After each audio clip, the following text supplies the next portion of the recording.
What's happening, everyone? Welcome. Morning, afternoon. I'm already messing up. It's Saturday. We're ready for Bitcast 113. It is a pleasure to be here. I'm excited because, as crazy as it sounds, you're back with the dynamic duo. So right, I'll be your host today. Yeah, man. Ains and Dan, you guys know me. Keep it simple as Ains. Joined by my Dan backwards. I'm not getting it. Well, it's Ubisoft Forward, right? So we're going to talk about today. You said my names were bad last week. I'm only giving you 50% on that one. I'm only giving you 50%. Yeah, all right, that's fine. I'll take it. I got a stockpile of good stuff. And you want to show off the shirt real quick while we're at it? Oh, Cyberpunk. Boom. Let me tell you New something. Cyberpunk. These guys, 2 days. Took me 2 days to get them. That's it. Good price. Awesome. Amazing. Good quality shirts. Amazing stuff. They're amazing quality shirts. They really are. Yeah, I mean, ours are good. They put ours to shame. As I was telling Dan beforehand, though, we don't really have the reserve funding that CD Projekt Red does. We're getting there. But we're not quite to that level yet. That's bullshit. We're working at it. So anyway, guys, we had some guests we were working with. We've still got a lot of guests we want to get on the show. We were working with some people. Some things came up. So Mads, who I think most people know, he's been on Iron Lord's podcast. Mads Gaming has his own channel. He's going to join us next week instead. He's on vacation this week. Sean Labrie, who I think you guys all know, artist, he's going to join us in the near future as well. And then we've got a real special episode week after next, right after the Xbox showcase. We're doing a dynamic duo between Dan and I and Cog and King from Iron Lords. And we're going to do a 4-person post-Xbox event. That should be just a blast. We're already talking and collaborating on that. So that's going to be real fun. So, but this week I said I was excited. Say it again. It's a lot of knees, a lot of bushes. Yeah, we're going to be throwing all kinds of people in the bushes, I think. So anyway, I said I was excited this week because we came into 2020, if you recall, and you've been following us for a while. We came into 2020 with just Dan and I, and we did a lot of shows, just the two of us. And sometimes it's kind of fun, right? Because we collaborate and we know each other so well, we can go back and forth rather easily. And it also, now that we're live, gets to include a lot more of chat. So I'm looking forward to kind of an open conversation with you guys today, which I think will be real fun too. So.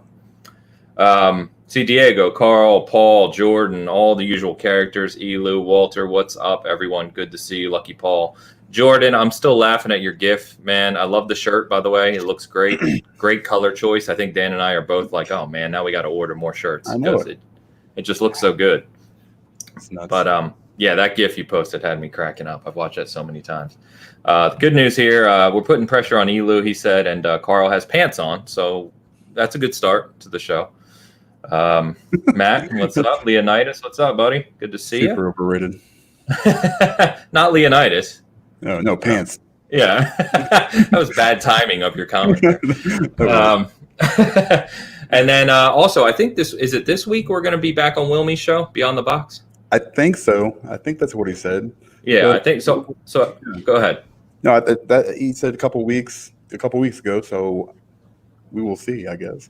Okay. Yeah. Sure. So I think both Dan and I are going to be on Wilmie's show, which is Wednesday night. So we'll check that out. Anyway, let's get into some stuff. So weekly poll this week. One of the big things that happened this week was the Far Cry 6 leak. And so simple question from the weekly poll this week from Season Gaming, which was, are you excited for Far Cry 6? I know we've talked quite a bit about Far Cry and it basically needing to evolve a little bit. I think a lot of people feel that way. But at the same time, it still has a really big following. They still sell extremely well. And I think, what we've seen so far out of this leak, right, with Giancarlo Esposito being the villain and, the leak, of course, on the front of the art is that it looks like he plays either a father figure or father to a kid who presumably is Voss from Far Cry 3. Probably the most famous, I would say, don't you think, villain of any of the Far Cry? I would say he's the most... If you can have a villain that's beloved, then that would be him. Even though he was a psycho and a crazy person. But he was definitely one of the best. I mean, it was... the best, I think. I mean, I can't even remember the first two. And I never played the first two, to be honest. Yeah, it's been so long, but Yeah, it was him. There was another guy in there that was a villain, but it wasn't Boss. You know, he stands out above everybody. I mean, the father in 5 was actually, pretty good. I think they got I a really liked him. good job with him, Yeah. but still not the same. So this is very, very interesting to me. Yeah, I think it's gonna be good. So our community is kind of mixed on it, but kind of similar, right? So 42% are excited for it. Yes, just definitively excited for it. Yes, if the formula is mixed up, which was our second option, which is 31%. So like we said, I think a lot of people are feeling it just needs something fresh. Sure. They had Far Cry 5, which was beautiful, but it didn't mix up a whole lot from 4. And then you had New Dawn, which I think you reviewed for us, didn't you? Yeah, I did. Yep. Yeah. It was super short. Well, I mean, comparatively, I guess, to like a Far Cry game. It was basically sequel to 5. So Kids, right? Well, it was like, There goes I my don't know camera. yeah, perfect. I don't know if everybody's played 5, so I mean, I don't want to spoil everything, but towards the end of the game, stuff happens. This is kind of the aftermath of whatever happens, and so you kind of play in that same kind of area. So I think it's pretty much the same setting as 5. It's just years down the road. So, but yeah, I mean, it was all right. But it's Ubisoft. It's a Ubisoft Far Cry game, so you're gonna what you're getting. It's not gonna change a whole lot. It's but it's familiar, which is why I like it. So yeah, I think that's the thing, right? You got to mix that familiarity with keeping it fresh, and that's a hard balance to walk sometimes, especially with sequels. The developers talk about that all the time. So. And then just 26% flat out said no, they're not excited for it. Maybe that'll change depending on what we see tomorrow. The inconvenience here of recording on Saturday midday is that the Ubisoft conference is tomorrow. Yeah. And so we'll talk a lot more about it next week when we've definitively seen gameplay and whatnot. But we want to jump into it anyway. So I see Shizno and James Mariano. Good to see you, Mariano. Don't do it. Yeah, Don't do it. Stop giving us money. And Fonz, what's up, Fonz? Yeah, I know this chair is ridiculous, man. I was very lucky to get one. So I don't think Grounded Gamer is Fonz. I don't know if anyone is excited for Cyberpunk, Dan included, compared to Fonz. He challenges you, Dan, for excitement there. It's pretty close. It's got to be pretty close. I'm so pumped for that damn game. I think many of us are. And Marion, what's up, dude? Good to see you. So, all right. So that's Far Cry 6. What we do know about it is it comes out February 18th. So we've already got a first quarter major release scheduled.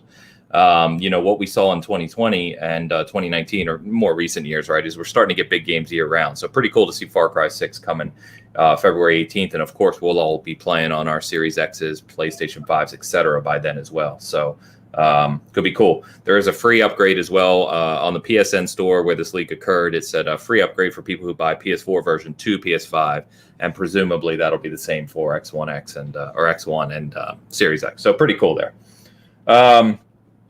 Anything specific before we jump to Watch Dogs, Assassin's Creed, etc. Dan, anything from Far Cry 6, like anything you can think of off the top of your head you want to see in Far Cry that would make it more interesting to you? I mean, the story has to be really, really good. That's you know what you're going to get as far as mechanics. You're going to be jumping at towers, to open up different areas. There's going to you're going to have to raid some bases, but the story in 3, I think carried it a lot farther, and kind of set the bar. And really since then, it's been okay, but it hasn't really been like top notch. Like I said, 5 was pretty close for me. But it's all the same kind of stuff. But for me, I like that familiarity. I like the fact that I can, I know what I'm getting into with Far Cry. And, Giancarlo Esposito is fantastic in Breaking Bad. He's in The Mandalorian. He's excellent. So I think it's got that potential to be one of the best, stories. We'll see how they do. Yeah. Yeah, I think for Far Cry, right, the villain is key. Yeah, and I think that's been the case ever since, as you kind of said, Boss became beloved. So with him, that's major, major talent you're bringing in, right? So they better not waste it. I hope the writing is as good as the talent, because that's some of the worst things you see in games when they bring in big name actors or voice actors, and then they're just put in front of bad writing. That just ruins it. So we'll see. James makes a good point too. James, what's up, man? And Zarden, what's up? He says with COVID, it's far too early to take any release date as fact. So that's true as well. Right now, it's scheduled for February 18th. So we'll see. All right. Watch Dogs Legion. Got that as our cover art this week. And I personally am very, very, very excited for this. So I think Valhalla probably I would say for many people, most people, kind of takes the cake of the most anticipated game from Ubisoft. But for me, Watch Dogs Legion is either right up there with it, or it may even be past it, depending on what they do with the game. So for me, Dan, I know the big thing here is I love Watch Dogs. The fact that it's in modern day London is a huge, huge thing for me. I mean, English, love London to death, my favorite city in the world. And just the capabilities of what they talked about with the AI and some of the humor as well, I think is really, really cool. So, yeah, I don't know. I don't know if we've talked about Watch Dogs and where you are on it. I'm from what you guys said, and what you saw at E3, that there were some issues with like facial animations. There were some issues with some other things.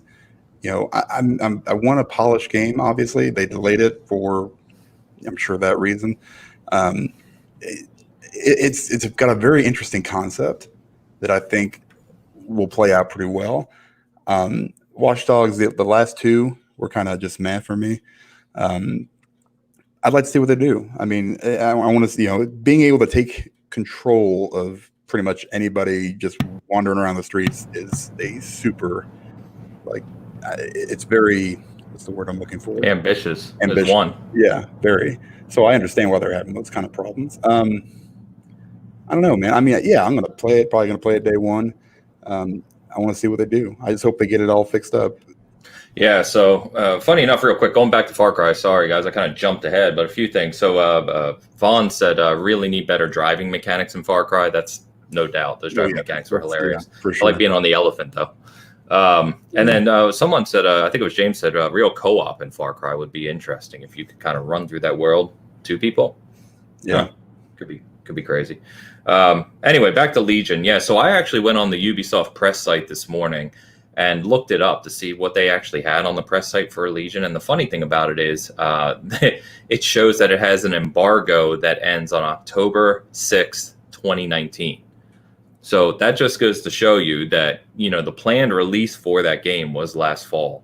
And they delayed it. It was part of that big delay of multiple Ubisoft titles where Yves, the CEO, came out and basically said, we talked about this, I think, before, right? With Breakpoint just kind of not doing so well on the review scores out of the gate.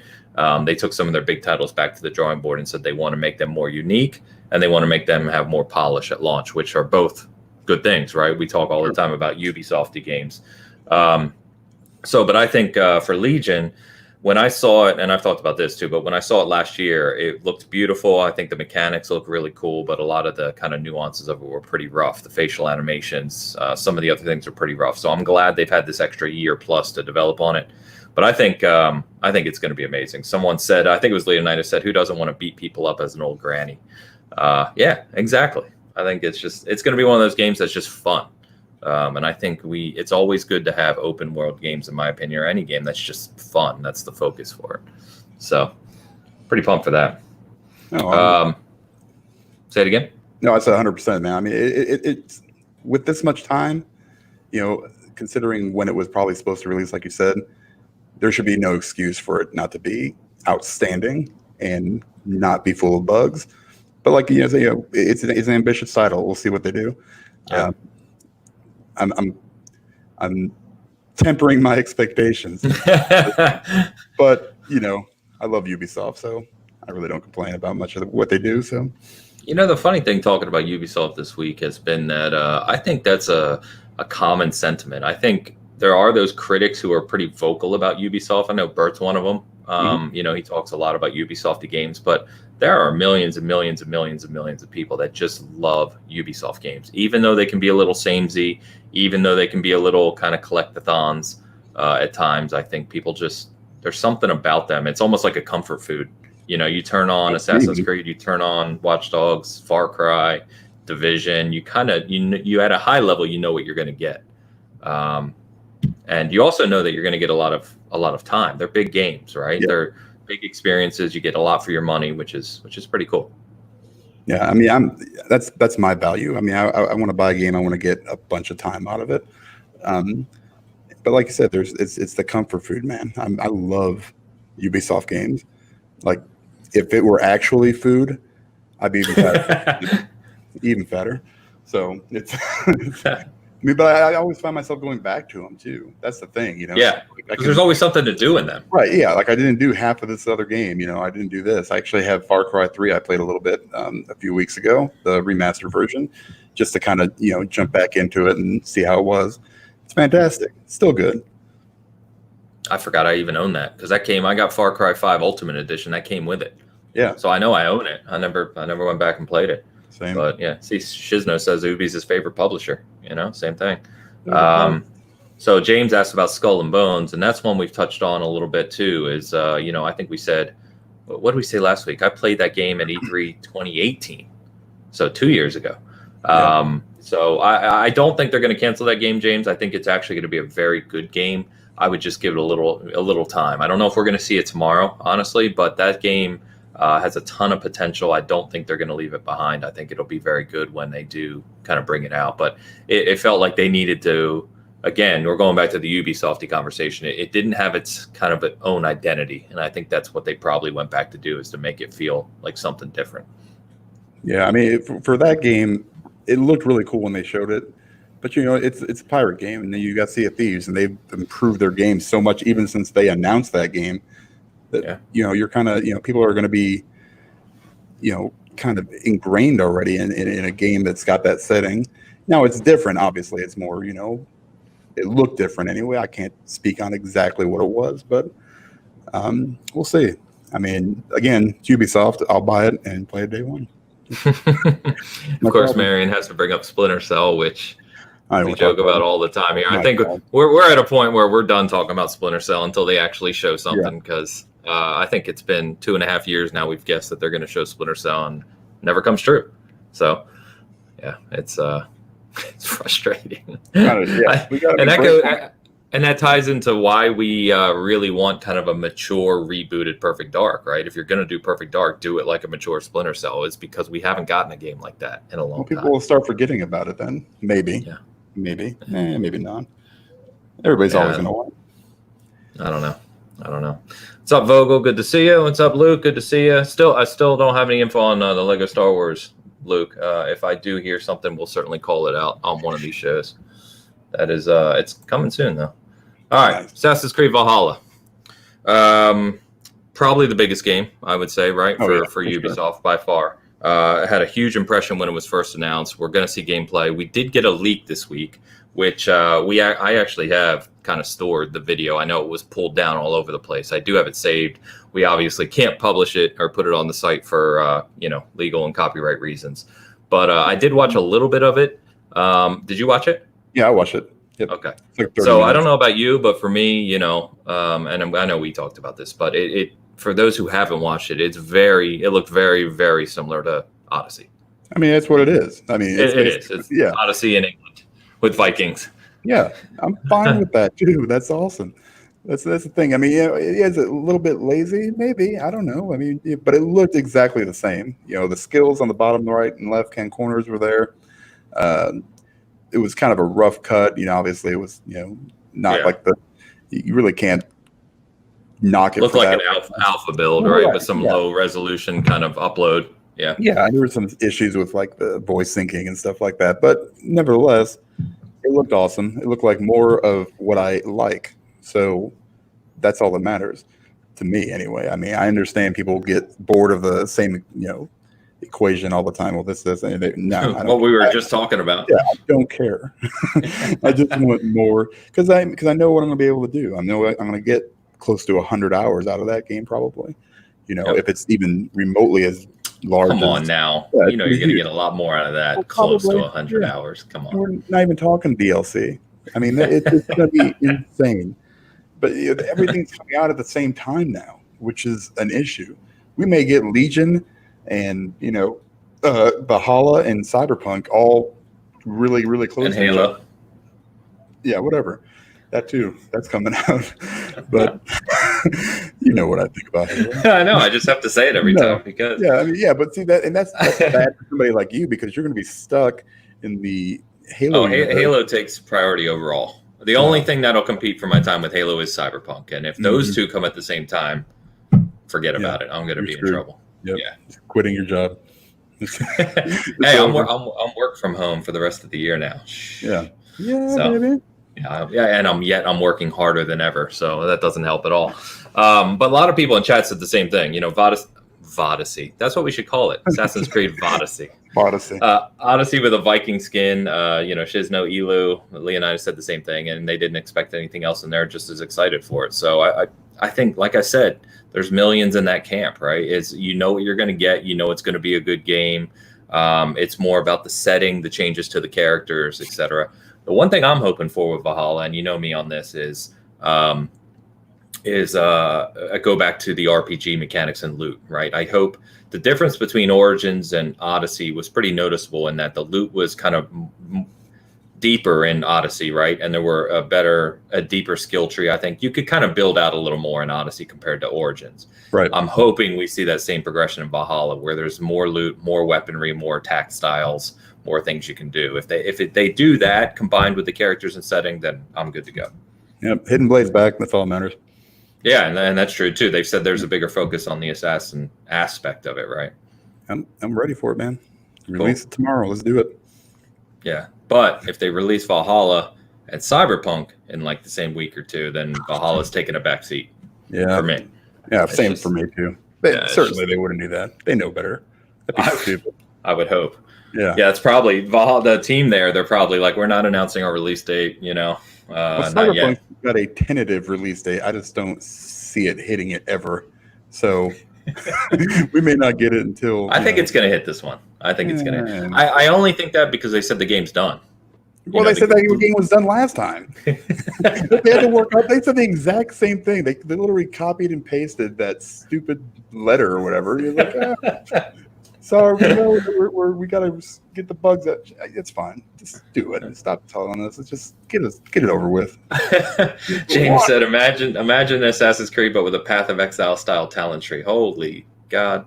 Yeah, that would be. We played. So, James, Elu, who's in chat, and I and two other buddies have been playing Path of Exile regularly. I've been playing for years since the beta on PC, but we started another game, and so we were playing it last night, and it's unbelievable. In fact, not to take us too off track, this morning I had a conference call for work I had to log into. And during that call, because I wasn't the one leading it, I spent nearly an hour and a half just organizing my inventory in Path of Exile because it had become too much. That's ridiculous. Yeah, just moving items and selling stuff and organizing. That's it. Like, what do you need, man? I mean, you can't wear 3 helmets. No, trust me. You play the game for a while, you'll know what I mean. That game is endless with stuff. All right.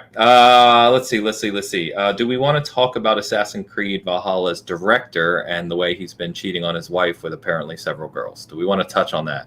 So is that what he's doing? Yeah.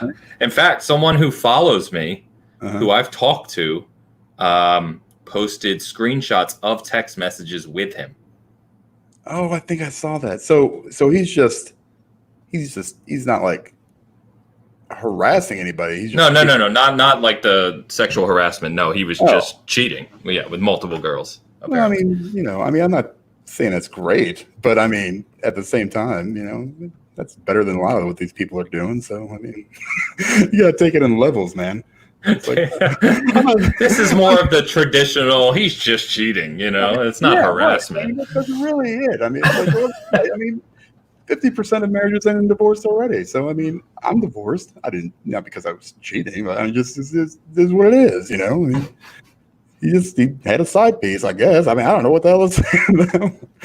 Oh man, I'm glad I brought this up. Yeah, I'm so glad you did. All right. So anyway, he's left. So the game's probably nearly done right now. Is all about polish and getting it ready for launch. But the game director, the head director, the guy who did Origins as well, is not on the project anymore. So, all right. So for tomorrow, just to remind people, this Ubisoft Forward event is 12 p.m. Pacific, 3 p.m. Eastern, 9 p.m. Central European time tomorrow. I know we're going to talk about it, Dan, and watch it live and everything. But what else do you think we'll see there? There's, someone brought up Beyond Good and Evil 2. We haven't seen anything new on that in a long time because Michael Ansel just does whatever he wants to do, apparently. And that's supposedly a very ambitious, large game. I don't know if we're going to see anything there. We've got Gods and Monsters, which they teased, last year, and we haven't seen anything from yet. And then you've got their, kind of service games. That's why I wore this shirt today, is Division 2 and Rainbow Six Siege. And whether or not we're going to get kind of new not expansions, but new kind of updates and, just what the future of those games are as well. Certainly we'll get that. I mean, that's almost a given. As much money as they make, especially off of Rainbow Siege. I know how much money I pay for a few kids that play it. So yeah, my son spent a lot on Siege. Yeah. But obviously, what we all want, we've talked about already, is a Splinter Cell. We won't get that, unfortunately. But Beyond Good and Evil 2, I mean, that's probably a 2023 release at this point, if it ever comes out. Maybe 2025. I have no idea. I haven't really seen much on it since that one trailer. So, it's just going to be what, what's going to happen is it's going to be like a 7-hour game when it comes out, and you'll be like, yeah, man, we've been working for 13 years on this game. They're going to come out with a Splinter Cell mobile game. Like, right. Oh, no. Yeah. Gods and Monsters, again, we only saw a trailer for it. I've only seen it. So who the hell knows what the hell that is? It's Ubisoft, though, so I'll probably play it, assuming it's not like some kind of towers and camps. Yeah, as long as it's not like a one of those, what are they called, gas games. I can't, it's just. Well, they've got the vision for that. Yeah, right, and they'll come out, and that'll probably be a small part of it anyway. I'd like to see if they put out some more expansions, or I guess it's really they haven't really done that. They did the New York thing, which was really cool. I'd like them to do another one like that. Be back into it. But I don't know what else. I mean, what everybody wants. Is a panda going to open the show? Is what Marion's saying? Yeah, I wasn't there for that one. I'm sorry. I missed the panda. God damn pandas. Oh, boy. Yeah, Steve, what's up, Steve? Good to see you, man. Steve, one of our SG contributors. He said in 70 years, my grandchildren will ask why Grandpa keeps talking about Splinter Cell and how they never made one since the 2010s. Yeah, maybe they're just waiting for Michael Ironside to die, so they don't have like some kind of huge controversy. Shut your mouth. I love the dude. I just don't, I don't want him to die. I'm just saying that's probably what they're doing. He's got one of the best voices in games, without a doubt. He's the best. He's not Steve Downs. Stop it. No. Mm-hmm. Do you know who Steve Downs is? No. Master Chief. Come on. Yeah. Keep up. Exactly why I don't know. I actually thought so. Steve Downs is actually selling during COVID. He's actually selling the capability to have him record any message you want as the voice of Chief. And I almost reached out to him and had him record something to intro Bitcast with. Like a cameo? Yeah, like if you listen to the Xbox, the IGN Xbox podcast, Unlocked, he opens the show now. Like, this is the voice of Master Chief, and you're listening to, Yeah, he just sounds like a guy to me. Come on now, stop it. Who sounded good in the Halo? It was David Keith. Is that who did the Arbiter? Arbiter's right? Awesome. Yeah. Well, he's in there. Arbiter's going to be a key part of Infinite. Keith David. I can't remember his name was. Not Keith David. Keith. No, is it Keith David? Who the hell did? Oh, it is Keith David. Yeah, Steve. Well, Steve said it's Keith David. That's what you were right. Yeah. Who's the Halo guy? Ron Perlman. Yeah, another good one. Perlman's a great one. Keith David. Yep. That's what it was. Ron Perlman just seems like awesome to begin with. I'd love to have a beer with him. Oh man. All right. Let's get back to some game talk here. That's what happens when it's just you and me. We got no one else to keep us on track. All right, so Xbox Game Showcase. We already talked at length last week about this, which is the main topic of our show last week. So if you want to know what we think is going to really show up on the Xbox Game Showcase, check out last week's episode if you missed it. But since we last talked, the date and time was confirmed, which is next Thursday, July 23rd, 9 a.m. Pacific, noon for Eastern, 6 p.m. Central European time. Like I said, we're not going to cover it live, but we will that Saturday. Directly afterwards, are going to be doing a collaboration show with Cog and King from the Iron Lords. The four of us are going to kind of talk a lot about that and really break it down. So Really, really excited for that. But the reason I bring that up this week is I wanted to touch on a lot of, not a lot, but a couple of the things, the interviews that GameIndustry.biz has had with Phil Spencer, because they've been releasing a lot of these and it's caused some waves this week. I know Carl and I were talking about it and a few other things. So there's two kind of key things that he touched on here, Dan, and I figured we could just talk, get your thoughts, whatever. So yeah, man. First big thing, right? The whole cross-generational development debacle. Personally, goes without saying, been doing this a long time in application development. Not saying I'm an expert on this kind of stuff by any means, but just, having a better understanding, I think, than some people on this stuff. It was nice to see Phil, basically, in my opinion, it was nice to see Phil come out and just basically tell people, stop it. That's what he phrased it in typical Phil way and, explained it and was nice about it. But if you break it all down to two words, he basically pointed at the camera and said, stop it. So here's exactly what he said, and this is going to take a second to get through because the quote's kind of long. So let me just read this back.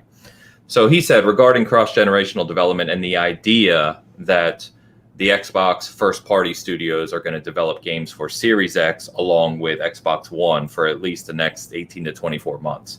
He said, frankly, held back is a meme that gets created by people who are too caught up in device competition. He said, I just look at Windows. It is almost certain if the developer is building a Windows version of their game, then the most powerful and highest fidelity version is the PC version. You can even see that with some of our first party console games going to PC, even from our competitors, that the richest version is the PC version. Yet the PC ecosystem is the most diverse when it comes to hardware, and when you think about the CPUs and GPUs from years ago that are there. Yes, every developer is going to find a line and say that this is the hardware that I'm going to support, but the diversity of hardware choice in PC has not held back the highest fidelity PC games on the market. The highest fidelity PC games rival anything that anybody has ever seen in games. So this idea that developers don't know how to build games or game engines or ecosystems that work across a set of hardware, there's proof in point in PC that shows that's simply not the case. Mm. And so, we've seen this kind of debate. And the thing I found funniest, as I always find funny, not just with Xbox, but any kind of major developer, major publisher, CEO, is when people get on Twitter and try to say they're wrong. That's just hilarious to me. You see people telling people you shouldn't have spent your money there as they're talking to, a multi-billion-dollar CEO and they're working at, not to put anyone down, right? But you're not a multi-billion-dollar CEO who makes these types of decisions. And so I think, for me, and Carl and I were talking about this offline yesterday, this just makes sense. No matter where game development is happening, you are developing across an ecosystem. We're even seeing it, and people like to bring up PlayStation, of course. You're even seeing it on PlayStation, right? You're seeing Death Stranding. You're seeing Horizon Zero Dawn. You're seeing these games go to PC. It's the same thing. You're not thinking about a single device typically that you're building for. You're building it scalable. And so, this whole argument just seems absurd to me. And I think to his point, it feels like nothing more than a meme for people who are too caught up in console wars. What are they worried about? Like that it's holding it back, is what they're saying? This cross-generational development? Because you know how much I know about tech. So, no, they're basically saying that developers can't design the games that they want to design on Series X, which is obviously extremely powerful, because first-party devs, because they still have to make the game work on Xbox One for a short period of time. First-party stuff? Yes, they're not making. They don't have any standards for third-party. Third-party can do whatever they want. Yeah, well, maybe that's an issue, but we'll get to that some other time. But so it's funny because I've got this article I'm working on that I'm kind of talking about, what the different approaches that they're taking, and Sony's taking a completely different approach.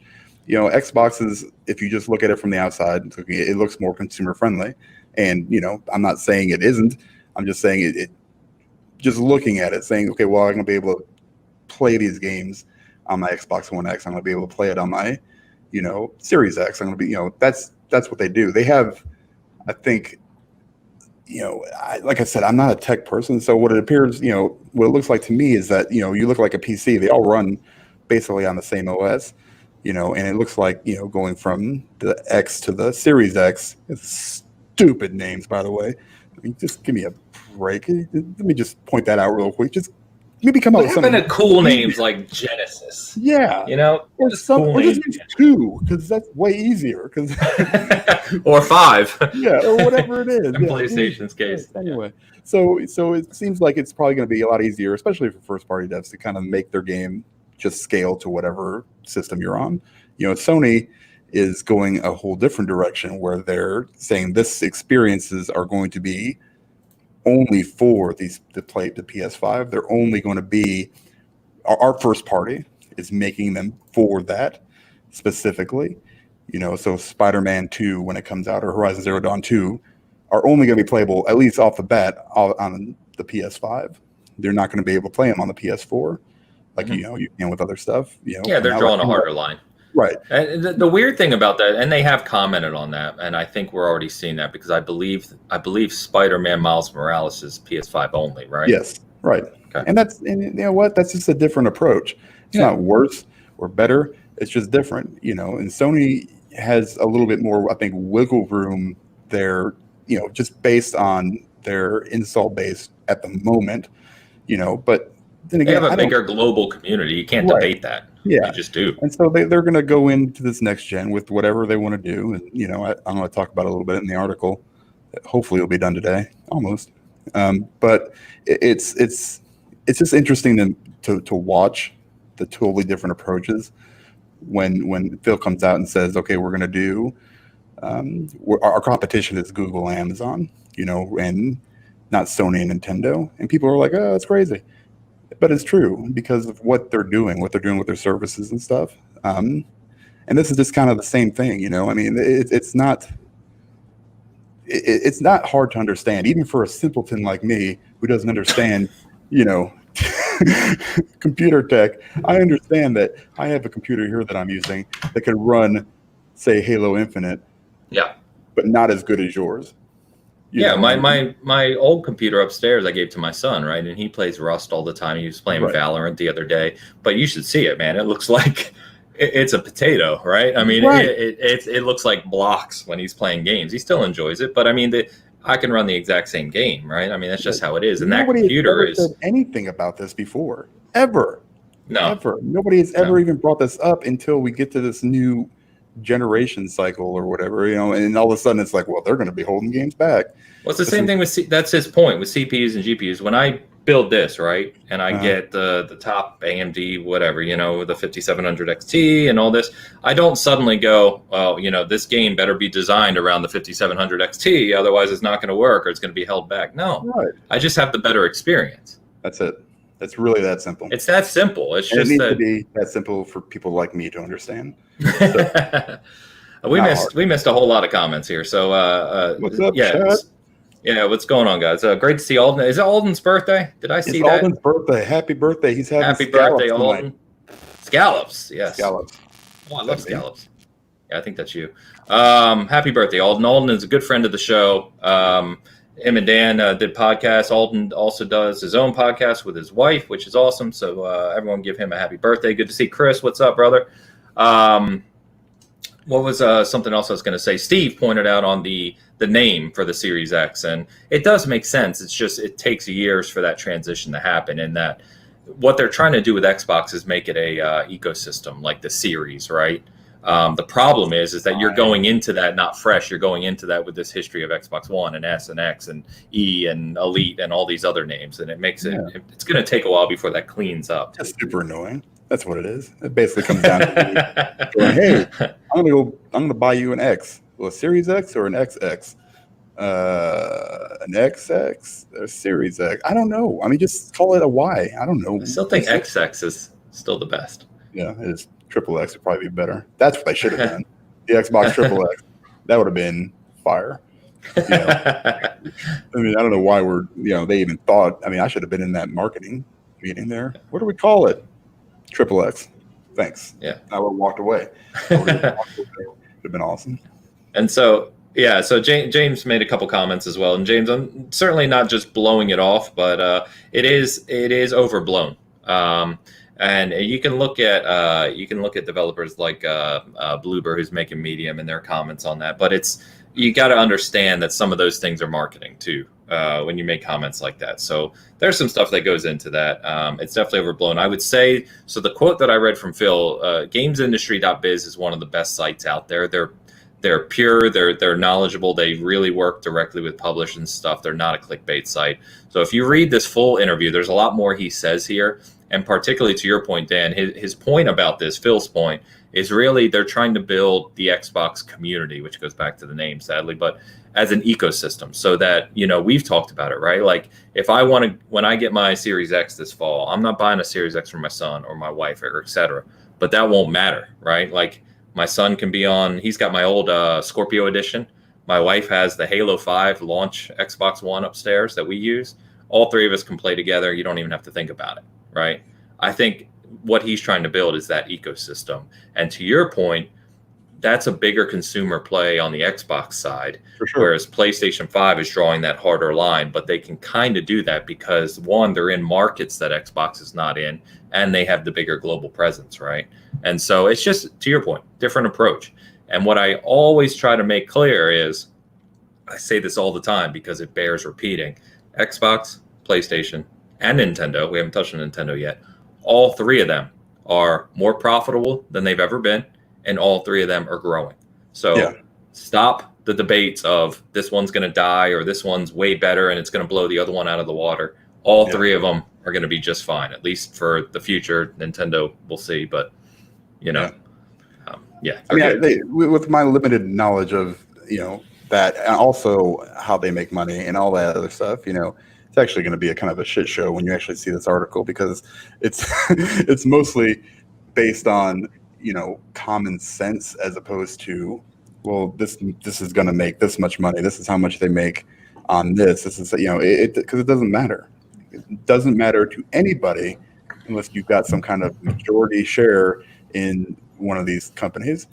And Nintendo, they don't give any fucks. They just go out and do it. So there's always that. So, that's why I never talk about them, because it's just like, that's Nintendo. That's going to be the whole, like, Nintendo part of my article will be, Nintendo. That's all. They're their own thing. They always have been. And I think this is a whole different discussion we're not going to get into. We will in the future at some point. But even Carl and I were talking about this yesterday, and the reason I keep bringing up Carl is because, good technical knowledge, so we bounce a lot of things off of each other.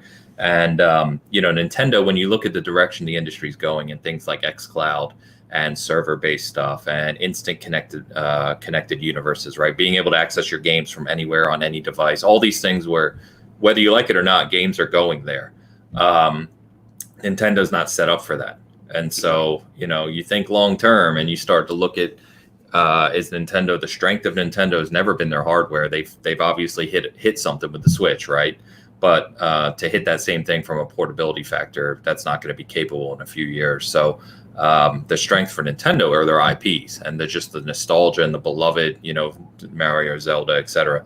And so, it's going to be interesting to see if they continue to make hardware for that and it continues to live on as it always has. The one thing I'm not going to do is doubt Nintendo, because every time I think Nintendo's going this way, they just go the opposite way. So I'm not even going to do that again. Yep. Fucking Nintendo. The other thing I wanted to touch on with, and I'm just changing lights left and right here. I'm trying to move everything at once. So the other thing I wanted to talk on with Phil Spencer's comments that caused stuff this week was around Xbox Game Studios. And I find this interesting because we've got the showcase coming up. We continue to, there's a lot of excitement, a lot of expectations that people should temper for the showcase that's coming up. I have to throw it in there. Don't temper your expectations. I think at this point we all agree, everyone agrees that we should not be tempering expectations for the Xbox showcase next week. Nope. They need to come in and blow the doors off and show us not only big stuff, they need to show us new stuff. And in my opinion, I know I talk about Halo a lot, but nailing Halo Infinite and it being a true top tier AAA exclusive is important. Halo, people underestimate how big Halo still is, especially now that it's on PC. The Halo community is massive. and they have to nail this game. So this is a very, very important show for them. But the reason it's so important, and the reason we keep hearing about this, right, is Xbox Game Studios. And they've grown substantially over the past 2 years, ever since they announced all those acquisitions in 2018 and made a couple others last year. I don't think people really who don't study this stuff closely understand how big they've been growing beyond just acquisitions. And I put this in my latest article, right? They're up from early 2018 to now. They're up almost 1,000 developers. They're existing studios. And so there's a lot to show here. But the interesting thing, despite the billions they've spent on growing first party, is that according to Phil, they don't plan on slowing down. And it was a very interesting comment. So I've got the quote here that he was talking to gamesindustry.biz again. And here's what he said. This is, again, an excerpt. I encourage you to read the whole interview because it's very interesting. But he says, the first priority was making sure the studios had the things they needed to build the best versions of their games. There we are again. That means extending some of the timelines and giving them more budgets. We have really strong support from Satya Nadella, the CEO of Microsoft, and Amy Hood, the CFO of Microsoft. And there's been no signal at all that we should be slowing down, but just to go at a pace that is maintainable for us as a leadership team. We're always out there talking to people, but it has to be the right opportunity. And so, a lot of speculation around continued acquisitions and continuing to grow first party. And I read a lot into this, and, I big into the business side of the industry. I love this stuff, just because I find it interesting. And, what he's saying here really, and Matt Booty, who's the head of First Party Studios, made some comments as well. But what they were saying is people think that you just acquire a studio and it's like, bang, they're making games for your platform. Well, it's not that simple, right? You've got hundreds of people, new company, new things that have to happen, new ecosystem. And so what he kind of comments on here too, Matt Booty, as well, is there was a assimilation that had to happen, and to make sure everyone felt supported and bring them into the family and make sure they're using the right middleware tools and all this stuff, right, for first party development, and that they're in a very good place right now. But I think what this really signals, and sorry, Dan, I've been going for a bit here. No, go ahead. What this really signals, right, is that people are underestimating how serious Microsoft, not Xbox, Microsoft is about the gaming ecosystem, because this is a $180 billion industry that's growing exponentially year over year. And the global market, particularly in China, Korea, some of the other things we talk about Tencent and, Riot and those companies, is growing exponentially as well. And so Microsoft sees the bigger picture here. I think that the smartest thing Phil did when he was put in charge was to make Nadella see the big picture. And that is what's leading to this, just what's seemingly almost like an unlimited budget to just continue to grow Xbox Game Studios and the Xbox brand. I'll stop talking now, Dan. I mean, yeah, man, it's they've done a great job. They've got, I don't know how many studios now. 15. 15. Okay, great. But it's a lot. It's quite a few. I know your mind point is show me the games. Right. That's all it's always ever been about, right? I mean, you want to see what the results are from the support that you've been giving them, and to your point of taking time to assimilate into the culture and to the into how they do things there. It sounds like it's like, this is what you have. Here's some more money. This is, do your thing, and that's always the hands-off approach seems to work too, to an extent. You want to support them, as much as you can, but also let them, be creative and, take some risks and, show some new stuff. I want to see. And there are some comments in the article about that. So Tim Schafer, Brian Fargo, I can't pronounce his name well, but the head of Obsidian, all have quotes in there around how they've benefited from Xbox Game Studios, which people will find interesting. Yeah, I mean, that's awesome, man. I mean, we want to see more games. That's, and it doesn't, and I don't care, like I said, where it's at. I just want some new stuff. Third party, first party, Sony, Xbox, Nintendo, doesn't matter. Doesn't matter who makes it, right? It's all about playing it. Right, that's what we want. So it'll be interesting to see, this next, coming up on the 23rd or whatever it is. Yep. It's. I want to see some new stuff. I don't need to see, more of Grounded and Battletoads and stuff that I've already seen. What was the one that Rare's working on? Everwild.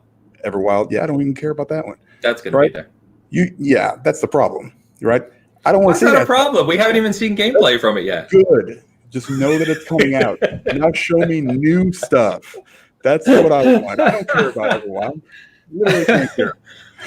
I know it exists. I'm excited to see what they do with it. But right now, I mean, unless it's coming out on launch, don't worry about it. This is coming from a guy who's Sea of Thieves, one of your favorite games of the generation. Yeah, but it took a while.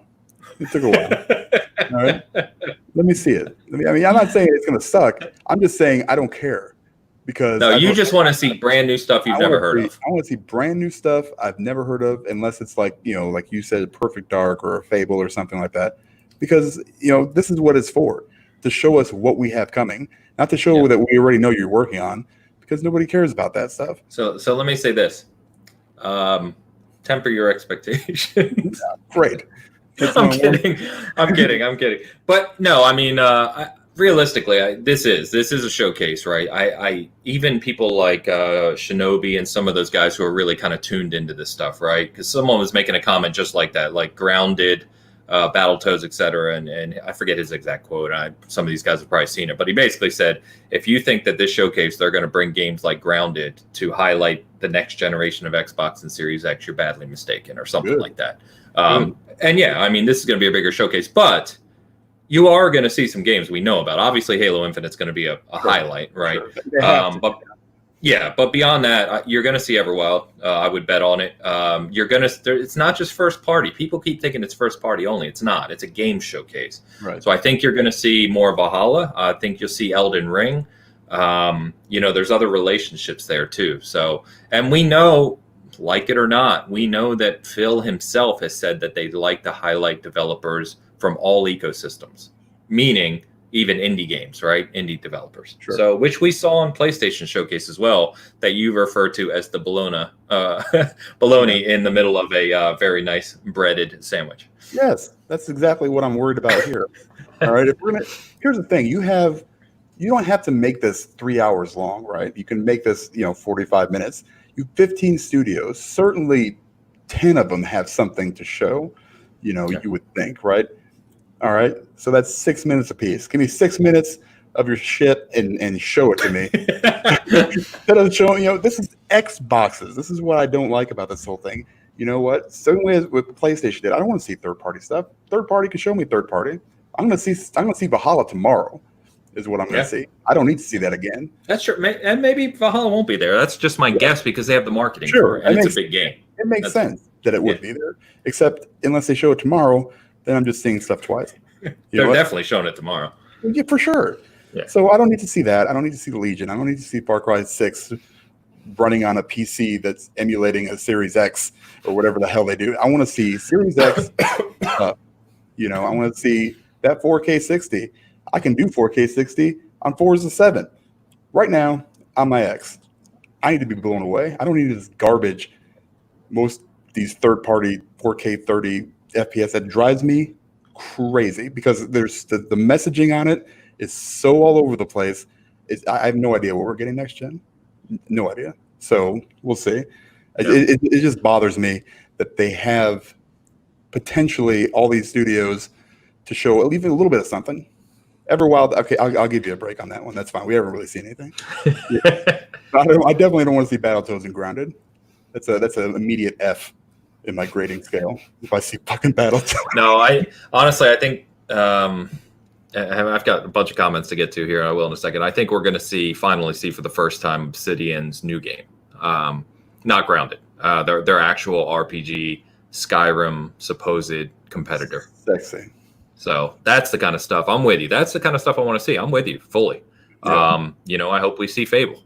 I hope that we see at least one or two other unknown first-party IPs. So a lot of people commenting here. So good to see you, Lunch Bizzle. Glad you can make it, brother.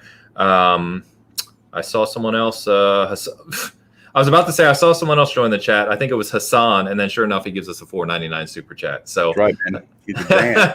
He knows Hassan, thanks, man. Appreciate the super chat as always, guys. Super generous of you. You're with Dan, okay? So, and I think most people are. I'm certainly not trying to temper anything, for lack of a better word. I think, like I already said, they need to come out and blow this up. They really do. But for the people who think they're going to show something from like all of their studios, they're not. There's going to be a few studios that don't show. And what I'm hearing now, contrary to rumors, is Initiative won't be there. Garbage. So, straight garbage. Let me tell you something. You don't promise me a damn steak and then take me out to the Sizzler. All right. No one promised a steak. They said you may get a steak. Yeah. All right. Just promise me a damn steak. I want a fillet, bitch. I don't want this you can buy for 2 cents at the store. Yeah, it's like being promised Q39 and going to Burn and Barbecue. That's not what you want. Yes, that's what that is. That's a Kansas City reference of barbecue. Barbecue is king here, and there's a very big gap in good barbecue and bad barbecue, and so that was a joke. Barbecue. Don't go to Burn and Barbecue. Season Gaming, because it's trash. It is out trash.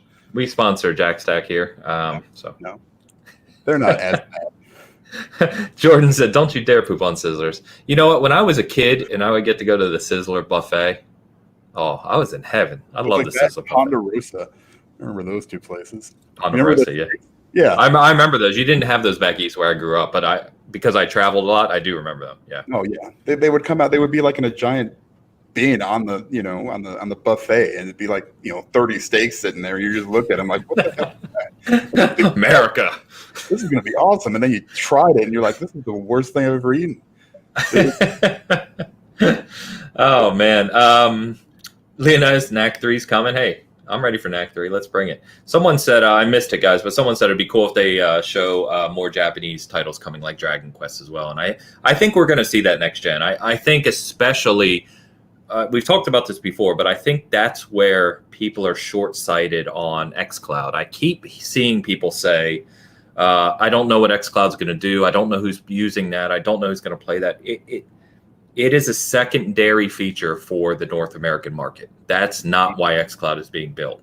It's a nicety here. And I think it will be used and liked and loved once it, kind of reaches its full potential. xCloud is being built for the global market, particularly what we talked about earlier, the Asian markets. And as you get people into the Xbox ecosystem without needing to buy an Xbox console because they don't have global distribution in those places, now you have them in Xbox ecosystem. You have a community that says, wow, wouldn't it be great to play Dragon Quest on the go anytime I want? We better put that on Xbox. That's what xCloud is being built for. And so we're already seeing Yakuza, Final Fantasy, they're doing good work on bringing a lot of those kind of classic Japanese IPs to Xbox. That's the issue, right? Say it again.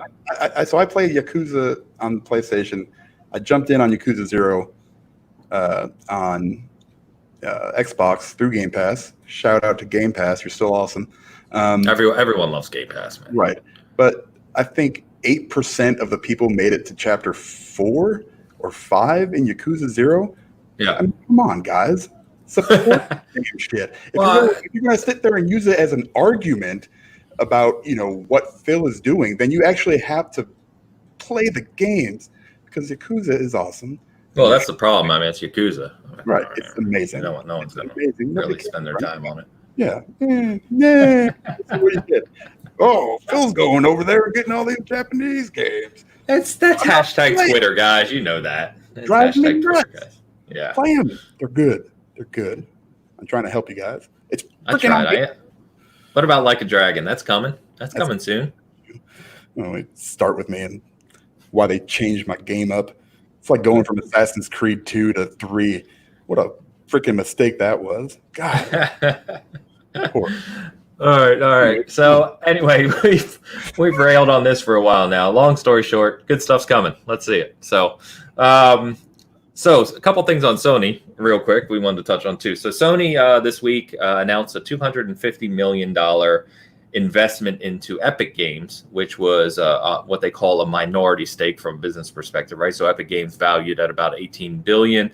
This was about a 1.5% stake in the company. And, I did some research on this, kind of looked up all the details on it. And really, this is purely about this is pure business. There were no really kind of game thing here. This is just knowing that Epic obviously owns and controls Unreal Engine. They have Fortnite. Was it 7 years ago? They were valued at less than $1 billion, and they are now valued at 18 billion. So if you think Fortnite hasn't had a major impact on the world, there you go. And so this is just Sony, putting pieces in this global game of where they're aligning their future. So I know people made this out, #Twitter guys again, made this out to be some kind of big thing for PlayStation 5 and PlayStation. It's got nothing to do with any of that, really. No. I mean, they still probably have to, pay the fees on the engine and do all that. Of course. It's not simple, where it's like, well, they're just going to be able to do whatever. No. What did you say? 1.5%? 1.5%. Yeah. It's 10 cents. $250 million in big business's pocket change. It's nothing. Not to Epic. No. Yeah, I saw, the Twitter guys, and most of them muted, so I had to unmute just to see what the stupid stuff they were saying. So I know I had the right people muted, Yes. but saying like, Sony now, going to get all the royalties from Unreal Engine, and they're going to help control game development. And I'm like, man, you guys are so either you're idiotic, you're out of touch, or you're both. It's probably both. But the people just don't understand business. It's ridiculous. I don't understand business, so I don't talk about it. Matt just said it in chat. No different than buying stock in a company. That's literally all it is. That's all you just did. Sony just bought some shares. That's it. Broke it down. So if you had $250 million, you could accomplish what Sony just did. Sexy. But one more kind of exciting thing, and then I got less excited the more I looked at it. We got the PlayStation 5 box art. And I know you digital guys who are killing us slowly. Yeah. You're welcome. We got the box art. So here's a quick look if you hadn't seen it. They used Spider-Man to kind of highlight this. And, at first I looked at it and I was like, oh, it's kind of cool. They're keeping the blue frame and they put the white at the top. It kind of looks like the console, right? The more I'm seeing this and the more I'm looking at it, the less I'm liking it. I don't know about you, Dan. And you don't really care because you're all digital, but. Yeah, it doesn't really matter to me one way or the other. I think it looks terrible. I think there are several different alternatives that people have put out that look way, way better than that piece of trash. So, they didn't really do anything. They just put PS5 and made it. No, they just changed it to white. It's almost like the PS5 logo, right? It's almost like they just went into paint and quickly just changed it. That is not, that's kind of lazy is what it is. And there's so many good mock-ups too. Yeah, that's the problem. Right? Yeah, someone changed it where it's like a full white case, right? Like white plastic with like a blue line across. It just looks so good. I'm like, oh my God, that looks so much better. Like, I'm guessing they just had an abundance of these cases left over from this generation. So they were just like, well, let's just change the sleeve. Probably 100%. Because then all you're changing is the insert. Yeah, but you could have done better with that too. That's the easy part to change. It's like I could do that kind of stuff. Like, I can use Microsoft Paint and make that look better. That's how good I am. That's my point. Yeah, and I'm worried because we haven't seen what Xbox is going to do yet. If they're going to change or they're just going to kind of put a label that says Series X or what. But there's so many good mock-ups out there for Series X games too, like pure black cases with green lines, and it looks great. Something, man, or just abolish physical games, and you don't have to worry about this. This wasn't even the story. I'm getting beat up here. I got Diego and Jordan and everyone else getting on my case, Matt, about digital games. Hold on, where are my mods at? Diego needs to be unmodded. I'm removing his mod status right now. Elu, take care of these guys, will you? Damn. Like you guys are getting off your recliners. I'll be sitting in mine just. It does suck. I will tell you, but there's nothing. I don't know. I'm old. What can I say? There's nothing like having a cool new game case in your hand. I don't know. I love it. Yep. Oh God, Elu's on the side too. I chose the wrong mods. Who can help me here? I need some help. No, just let it go. It's okay. Yeah. Well, there's Bert when I need him. No, he's the same. All right. So PS5 box art. It's crap. It looks like greatest hits. Yes. I don't know what they're doing. And the weird thing for an old guy like me who still collects some games here and there, right? I won't buy greatest hits copies. I won't buy them because I hate the box art. They look different. And so when you line them up, like the PlayStation 4 ones are red at the top. They have the greatest, I will not buy them. I have to get one of the original cases because it just drives me nuts.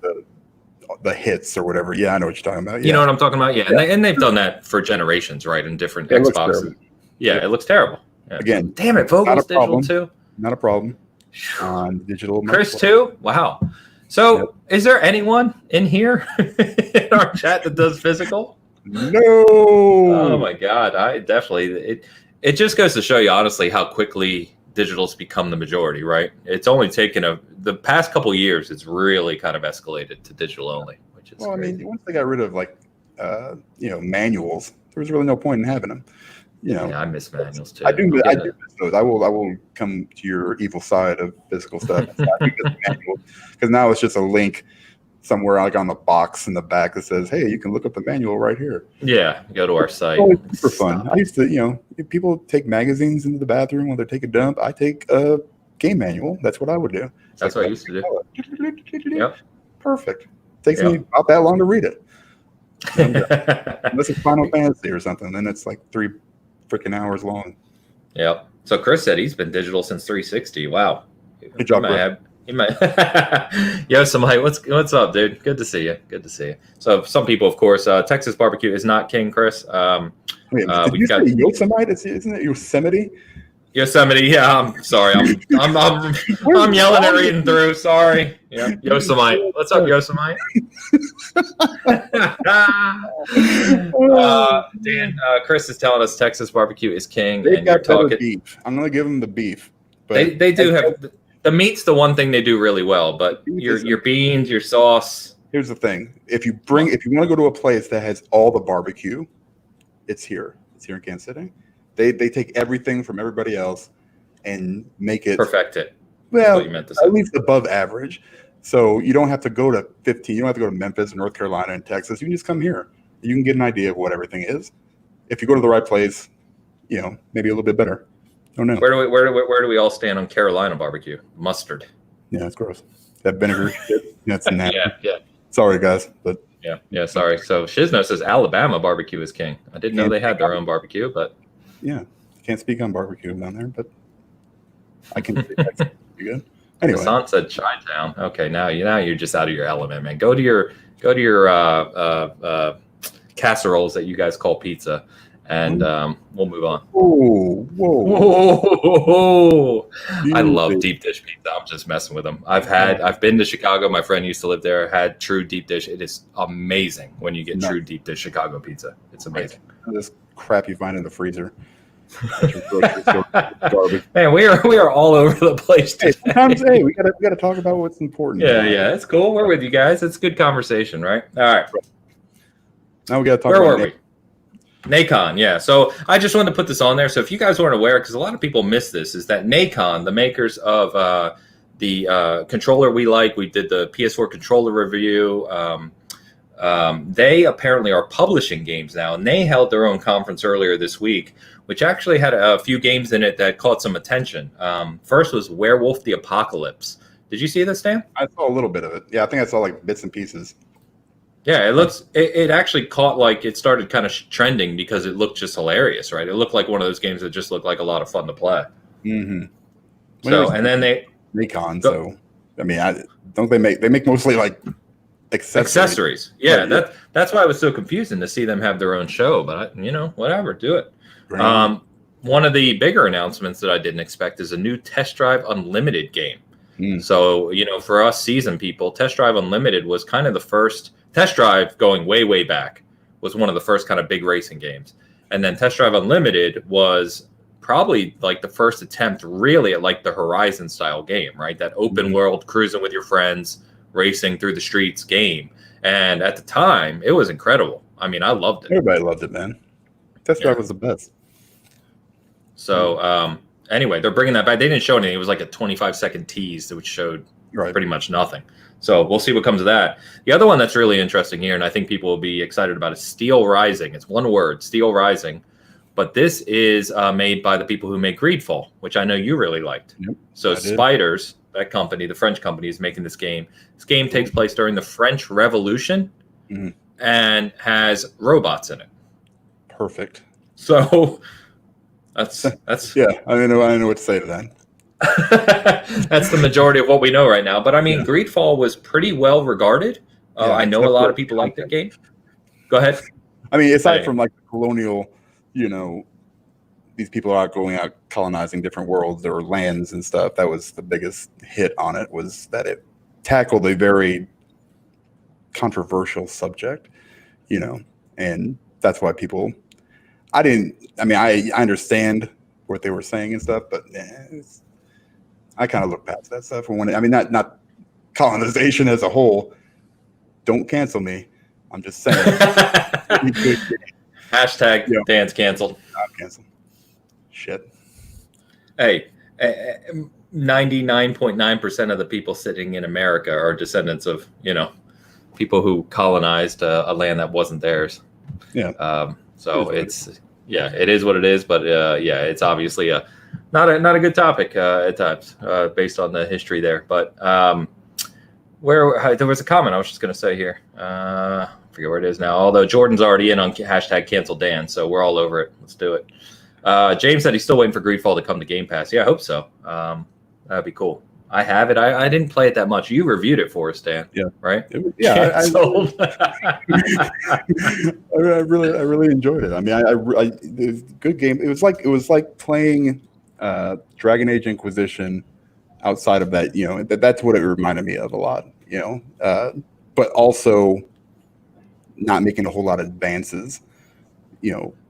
Technically. With the game, so it's if you like that kind of old BioWare RPG, then it's definitely a game for you. And it felt, you'd probably say a AA studio, right? So it didn't have that AAA kind of big budget polish, but it feels like they did a lot with what they had. So I think they did a great job. Yeah. Sorry. So anyway, there is a summary of the Nacon Connect on our site as usual, right? So you can go in there, see what else. There's a few other games they showed as well. Vampire Masquerade, I'm going off memory here, WRC 9, World Rally Championship 9, a few other things. So if you want to check that out and you just happen to miss it, it's out there for you. Kingdoms of Amalur, I know we talked a lot about this one. A lot of people excited for this game. So there you go, right? It's coming early September, which seems like a pretty good time. I know we have Tony Hawk on September 4th. Kingdoms of Amalur September 8th. But the most interesting thing about this announcement is that they're working on a brand new expansion to the game for next year, which I think is a pretty incredible idea. Have we had another game that kind of had a cult following, I'll say that, fully remade and then a brand new expansion that was never made for the game before? I can't think of one. It's crazy to me that you get all the remasters and stuff, but what you don't see, and I've said this before, you can put a nice coat of paint on it, make it look flashy, 4K, whatever. But nobody ever goes back and actually does stuff with the mechanics. And I played Kingdoms maybe a month or two ago, backwards compatible, and it's okay, but it definitely needs some touches, on the mechanical side. So hopefully, and they say that in the advertising for it, that they're supposed to do that whole thing, but we'll see. I just hope they kind of revamp the mechanics a little bit, make it a little tighter, and just that's the biggest thing that a lot of these games are missing. I look at like Saints Row, the third or whatever they just remastered. Yeah. It's great. Actually, it looks really, really good, but it still plays like a 360 game. You know what I'm saying when it comes to that kind of stuff. It's just not the same. Yeah. Remaster. Sorry, not remake, James. Good point. Walter said, and it's probably a good point too, is that remember this was the Rhode Island studio that made this game with Kurt Schilling, of course, the old Phillies pitcher, and that whole debacle lawsuit and everything that occurred in that. It was never meant to be a single game, and then maybe that's a good point, right? Maybe there was some already writing done, some kind of pre-production work done on expanding this universe that was able to be salvaged. Maybe I don't know. I don't know if we've heard any details about that or not. We will see. Yeah, I will be playing it. Leonidas said Borderlands 2 released a DLC 7 years after the game, and as I have hundreds and hundreds of hours in Borderlands 2, and for the life of me, I can't recall what you're talking about. It was the one that with Firehawk, the Firehawk one with what's her face? Gosh damn it. Lilith? Lilith, yeah. It was that Lilith one where you went to like a junkyard and stuff. It was, I don't know if it was supposed to branch 2 and 3 together maybe, but I can't remember exactly what it was called. Oh. It was like maybe 10 hours. Yeah, okay. Okay, that's fair. Yeah, that's fair. I think, to your point, I think that's a little bit different because you're right. They were getting people prepped for Borderlands 3. Yes, okay. Yeah, it was still good. Oh, it's still good. Yeah, I played it. Yeah, okay. Now I know what you mean. Gotcha. All right. Look at Walter. Look at the big brain on Walter here. It was a transitory DLC. Transitory. There's our word of the day, folks. Yeah. That's awesome. All right. Yeah, which is very true. Transitory DLC. You don't see that used often, but very true. Good call out. Nice. All right. We also got yesterday, and I don't know how much of our community is into this. I know maybe some are, but there was a Nintendo Treehouse Live, and a lot of people have been criticizing Nintendo over the past couple months because they've just been extremely quiet. Animal Crossing came out, broke all sorts of records. People are still playing it like crazy. But since then, they've just been extremely quiet. And so they had a Treehouse Live yesterday with the big focus being Paper Mario, which releases next Friday. And about 30 minutes of Paper Mario. So showed the world, showed gameplay, combat system, walked through a bunch of stuff. Did you get a chance to check this out? No, I did not see this one. Okay. But, were you planning to buy Paper Mario? Of course I was, but it sounds like it's not really that great. So I don't know. I mean, I'll never play that one. That's the problem. I was never a big Paper Mario guy. So, and my Switch is basically relegated to Animal Crossing at the moment because I can't get them back. Can't get my stuff back. So you're one of the families where it's just nonstop Animal Crossing? Pretty much. And that's probably why Nintendo hasn't said much, because they're just kind of riding that wave that probably still hasn't crashed. They're just chilling out on the Animal Crossing stuff. Animal Crossing. There you go. Animal Crossing. Yep. Yeah, there's nothing else to say. I mean, in Japan, it's like 4 or 5 million copies right now, which in Japan is unheard of. I mean, that doesn't happen. No game sells that many copies in Japan. Nuts. So anyway, I watched it. I was actually very interested in Paper Mario. I don't play my Switch hardly at all. I'm looking for that game that's going to get me to play the darn thing. And I was hoping Paper Mario would be it. Then they announced it was releasing the same day as Ghost of Tsushima, which is already a bad thing for me. And then I watched the thing yesterday, and I got to be honest with you, it didn't do it for me. And I don't think, I don't think I'm alone here, because I did see some other comments where it's like, I don't know. It looks like it could be fun, but do I want to spend my time investment with? It's a question we always ask. Million things to play, so many amazing games you can't already get to. Do I really want to spend my $50-$60 on that game and spend my time on it when I could be playing something else? Well, if you wait 3 years, you could get it probably for $50. So just be patient. Very true. Very true. So you guys let me know what you guys think. But yeah, if you watch this and you were interested in Paper Mario, did your interest go up or down? Or about the same? Because I watched it. I'm like, this just looks. I'm not trying to use the traditional joke at Nintendo's expense here. I don't mean it this way, but it looked a little kiddie to me. Yeah. In the sense of like, I don't think it's going to hold my interest because it's so basic looking, the stuff you're doing in the game. Because you're growing up. Finally. Yeah. Finally. Oh, man. Hilarious. So anyway, they also caught a lot of flack. I don't know if you guys saw this. The only other game they showed, which they hadn't announced previously, was Bakugan, which I don't even know what that is. You're absolutely talking to the wrong podcast. Yeah. I did watch some of it. The thing with the discs, where like you shoot the discs and no, because my son was into that. That was Beyblade.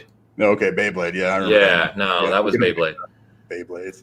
Bakugan is something else. One of those other things. But what I found particularly funny about this is when I wrote up the notes to this, and I haven't looked recently, guys, so I'm gonna actually go out and look right now. But there were the people who were really getting on Nintendo's case about this. Like, what the hell is this? And when I looked yesterday, it was a video, an official video from Nintendo that had 3 times as many dislikes as likes, which you never see. So here you go. All right, here it is. It currently, the official video from Nintendo has 2,100 likes. It has almost 6,000 dislikes. Perfect. That's so, wow. Well, and then that's not a whole lot of likes and dislikes, I guess. Well, it just went live yesterday, so it doesn't have a ton of views. The number one comment is, this game is so bad, even the developers sound like they don't want to play it. Wow. So, yeah, it's I don't understand. You think what I was just saying, right? You've been quiet for months. Animal Crossing, obviously, big hit. Paper Mario, I'm sure it's Mario. People are going to play the hell out of it. But you take the other time of your only event you've had in months to show one other game, and it's this. It just seems weird to me. So anyway, we don't have to keep on it. It's not worth even continuing to talk about it. Lots of Ghost of Tsushima chat since we brought it up. That releases next Friday as well, as we're talking. So only 6 days here, guys, and Ghost of Tsushima is finally here. I know I'm not as high on it as some people are. That's okay. I'm still buying it. I'm getting the Steelbook edition, of course, because Steelbooks are awesome. And I am still excited for it. I know you pumped for it, Dan? Oh, yeah. I am ready to go. I'm going to be doing the review. Yes, that's right. You are reviewing that for us. Yeah, so that'll be cool. I'll have it done in 2 days. So we did hear something this week, and it was someone commenting on a bunch of journalists have been playing it. Sony, I don't know where my copy is, but we'll deal with that on a separate time. But we did hear that a lot of the side quests are very well done. And everyone always uses Witcher 3 to compare to, right? But I did see some people saying the side quests are very well done and very interesting. So that does intrigue me, at least. So, man. If they were like half as good as the side quests and as The Witcher 3, perfect. Let's do it. Yeah. I'm curious. There's a lot of questions I have about it. Still, I don't want to read reviews. And the embargo goes up, I think, the 14th, so Wednesday-ish. Yeah. A couple days before launch. Yep. I just want to make sure it's not Souls-like. No. Or Assassin's Creed-like. That's the biggest questions I have, and then again, how big it is and all that stuff. But yeah, it's one of those games where if I review a game, I typically don't read reviews. But if it's also going to be a Souls-like game, I might have to reconsider because it'll never get done. It'll be. Yeah, I'm going to do this review for this. So I've read 2 things that are kind of interesting, and anyone in chat, feel free to add here. But so it has difficulty levels, right? So you can definitely tune down the difficulty. But I have also read that the combat, which they started to show this week, is so that it's meant to be realistic in the fact that if you get hit a few times directly, you'll die. And I don't know how those 2 things, you know what I mean? That seems like a weird, almost indirect competition with one another. I guess if you're playing on a normal difficulty level, maybe that's, or a harder difficulty, maybe that's what they were talking about. Yeah, maybe there's like a realistic difficulty that's the harder end, maybe survival or something like that. I am interested. You can play the whole game. Not that I'm going to, because the OLED's going to be too beautiful for this game, I think. But you can play the whole game in black and white, which is awesome. Yeah, see, I'm probably going to do that afterwards.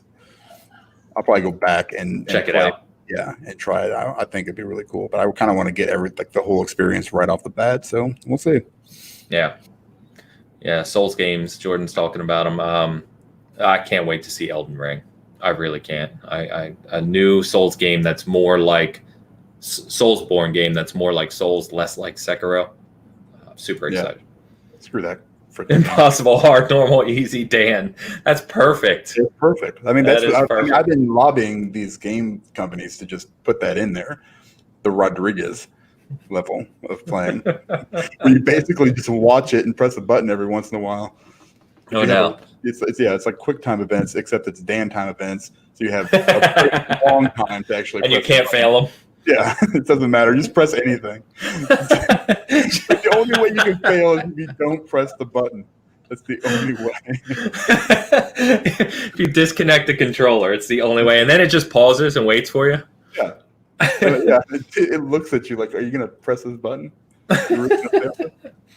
Yeah, Ela, you're right. With the deepness of the blacks on OLED, the black and white mode could look really cool as well. Leonidas Mortal Shell does look awesome. I actually, I think I have a beta key for it that I haven't even, put in to use. I know Cloud's playing it, so he may do a write up for us on the site. So yeah, stay tuned for that. But it does look good. You're right, especially from a smaller developer.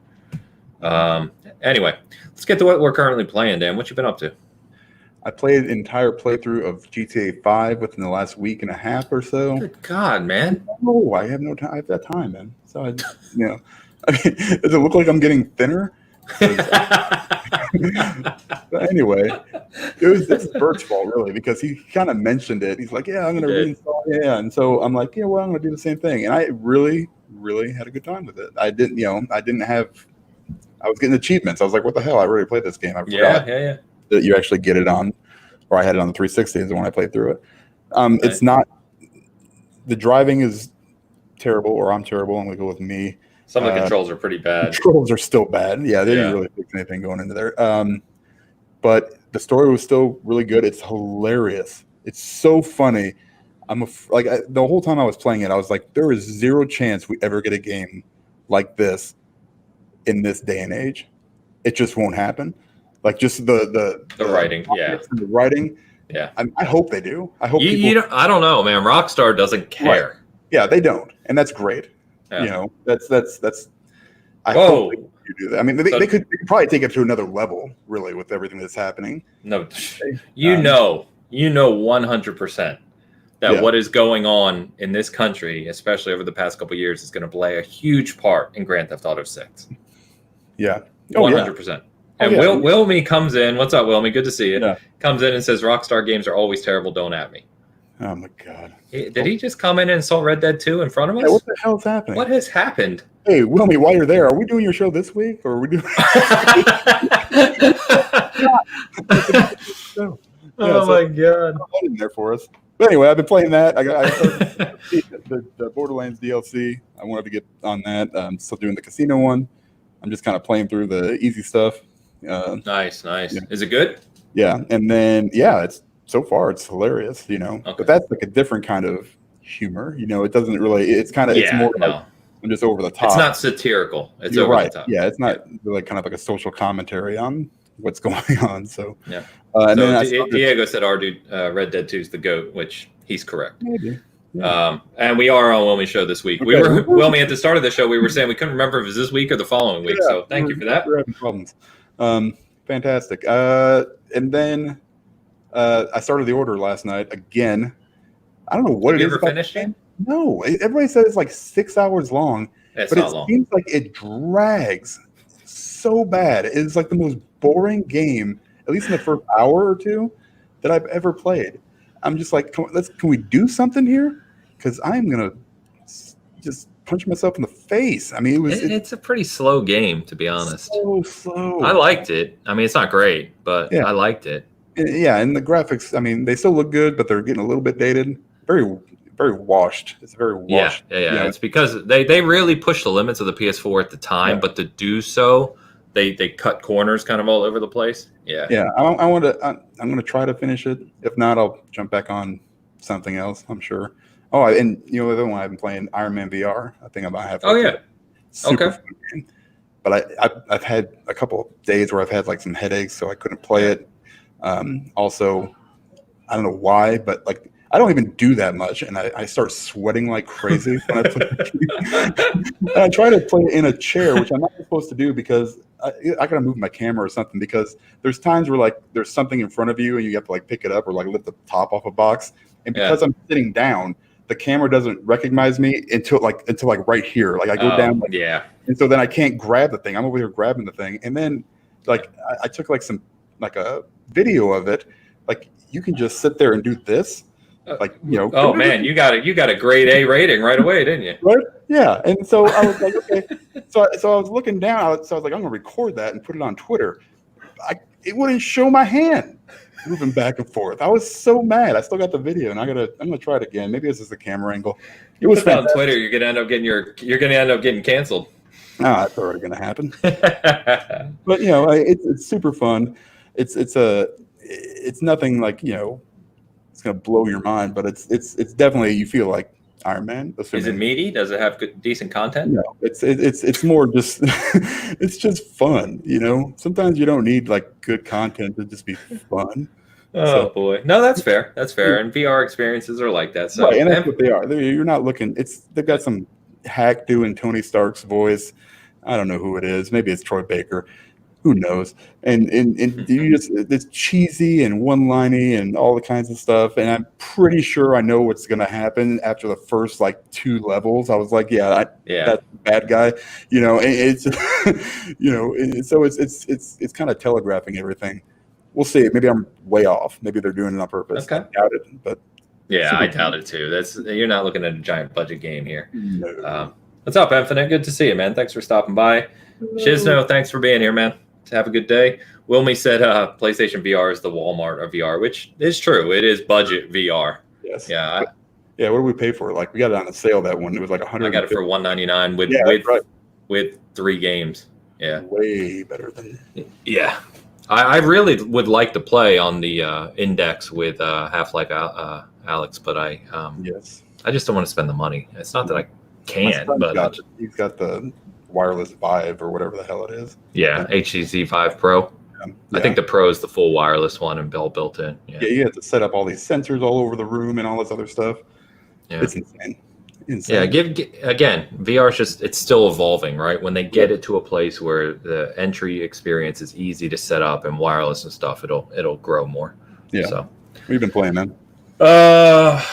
God, not too much, to be honest with you. Not too much out of what I've already talked about. So Elu and I, who's in chat, been playing Rocket League every day. We play competitive duos, and I'm generally terrible.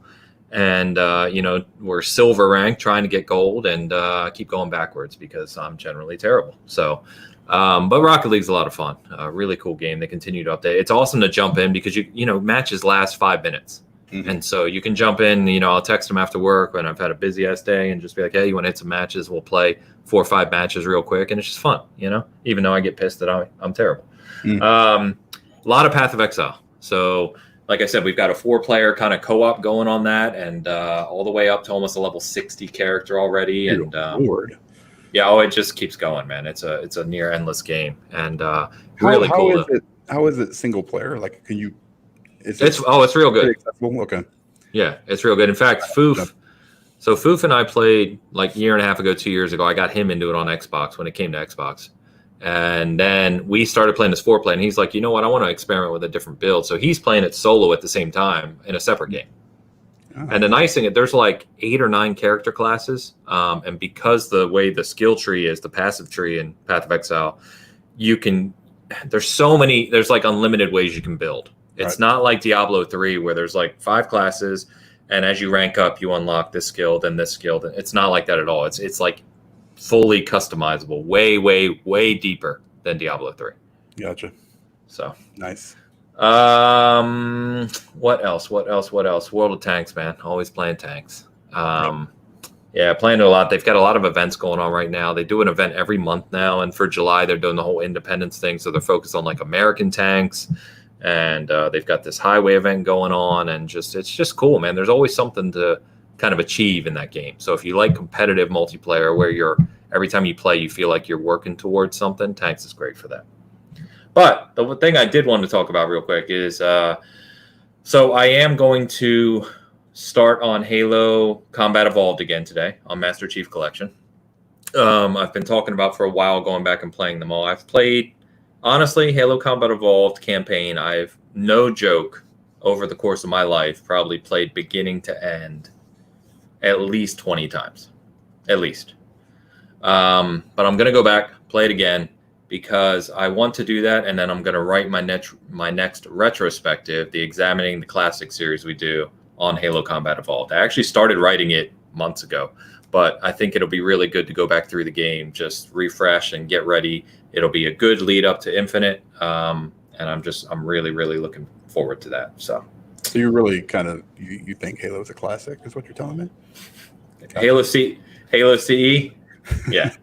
Halo CE, I will debate with anyone all day, every day, is one of the most meaningful games to ever release in the industry.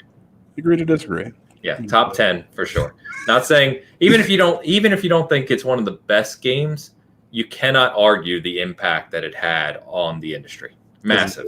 Oh yeah, I mean, I you know what I think about Halo. I mean, I don't hate it. I feel like I have to say this every time. I don't hate Halo. I'm just not good at it. Well, you don't do the competitive aspect of it, right? Which, when you're talking Halo, is a huge part of Halo. So yeah. Well, I loved like Halo 3. Loved it. Well, speaking of which, we didn't talk about it, but that's on PC this week too, which is awesome. It is. Yeah. Mariano. Damn it. He did it. He did it. He did it again. The $1.99 super chat. Halo 3 on PC. Yes, thank you, Mariano. Seriously, though, I know we joke a lot about it, but thank you very much. Just so you guys are clear, all our regulars here, the super chats, first of all, let me say one thing. Apple and Google, kiss my ass, because you guys are just ridiculous. Mm-hmm. So they take like a 30% cut, and then don't even get me into how they set up getting the money from the super chats, because it's ridiculous.